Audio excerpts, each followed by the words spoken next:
We're less than a week away from the NFL draft. And we got this article from bookies.com, bookies.yeah. Oh, yeah. What? And That's the guy who's on the wire in The Office. that's booking.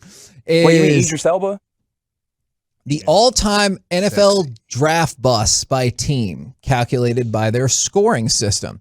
So this is since 2000. Who is the top draft bust in Cowboys history? The last 20 years, would it be Mo Claiborne because how high he was drafted? I just said it like Jerry Jones back. Mo Claiborne. It's interesting that you say that because I would have initially thought Taco. yes. Okay. But I get 27th pick. but yeah. I get what you're saying He was because worse. of how high Yeah. Mo Taco went. was a worse player than Mo, But but you have Mo to was factor the in. 6th Yeah. overall pick and Yeah. was a below average cornerback for you.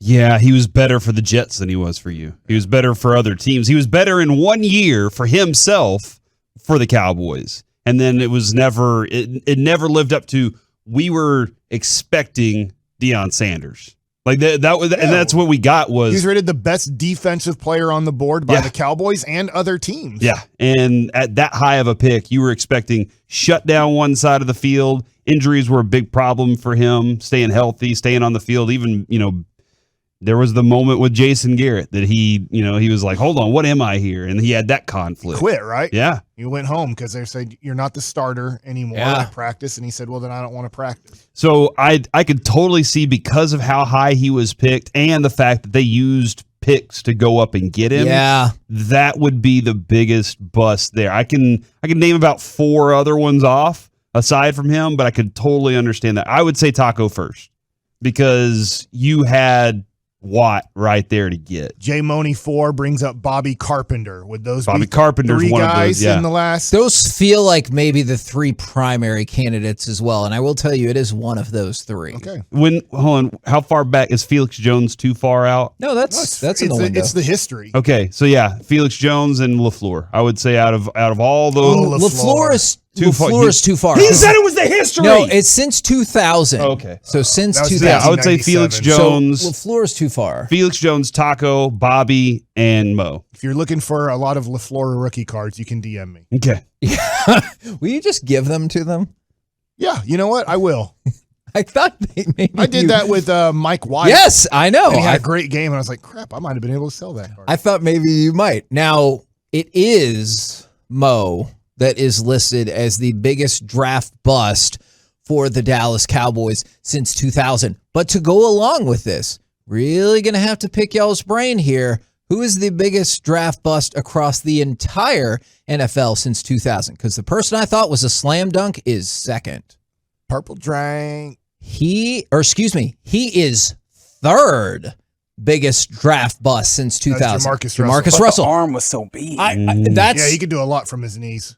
oh my dear. Like throw a football. You Like threw 65 that yards. football, yeah, dude. Yep. Yeah, remember that? Number 4 on the list, now current Dallas Cowboy, Dante Fowler Jr. Wow. He's worse than DeMarcus Russell? I mean, sorry, than Jamarcus Russell? There's 2. One of them, I don't know. The other one, Well, can I see guess that. maybe Johnny Manziel, but he wasn't number 1. higher. Think higher in the draft. People who got high. So you're the No, highest. not high. Higher. Yeah, I was like, in what do the- you got against Larry You're going for Tunsil, dog? high picks that Yes. were busts. Yeah, he was number 1. You can't pick 0. Trent Richardson was bust. Wasn't he like a top Ooh, that's a 4 or good 5 one. pick? Was he 4? I thought he was like 12. I think he was like 3 or something. I'm not sure. I think he was Tim like 3. Couch? Trent Richardson was number 3. Oh. Tim Couch, no. What? It's not. Achilles It's not a Smith. quarter. It's Oh, he was not. 99. It's not a quarterback. How? Great. Was there an offensive lineman drafted number 2 overall? They're an offensive player. I think when you hear it, you'll be like, "Oh, right." Oh, Peter Warwick. the guy. I Oh, thought the dude who died? The yeah, Detroit Charles Lions? Rogers.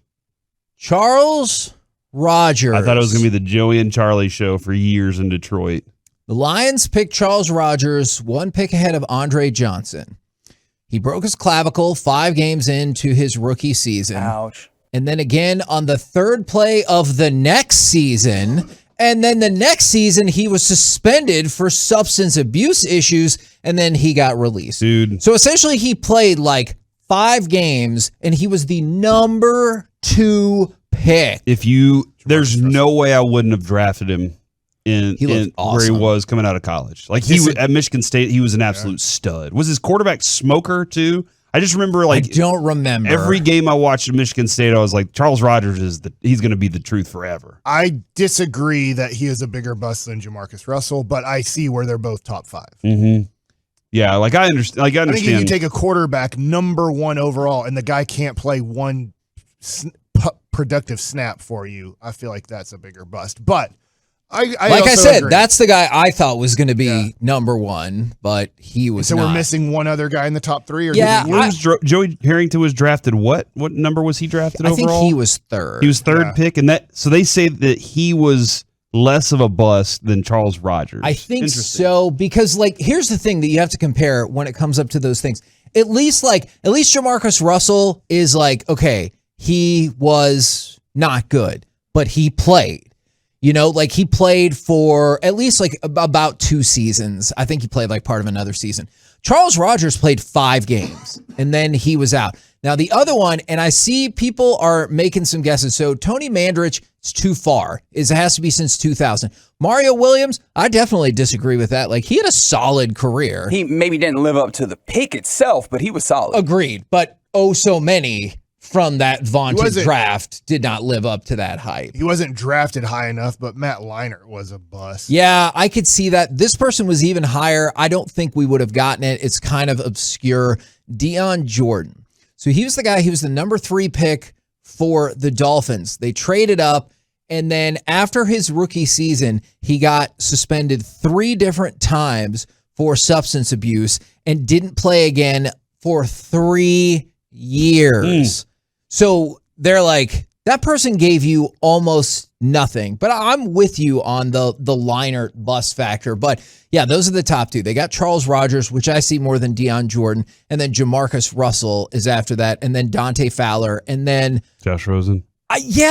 Which I think is a little bit of a stretch. He wouldn't have been a bust if everybody just listened to us and been like, no, don't draft this kid. Like, he also got a lot of like bad shakes in the way that this thing went, to the point where nobody actually wanted to give him much of a chance on the back end. And I'm not saying that he would have been good or anything, but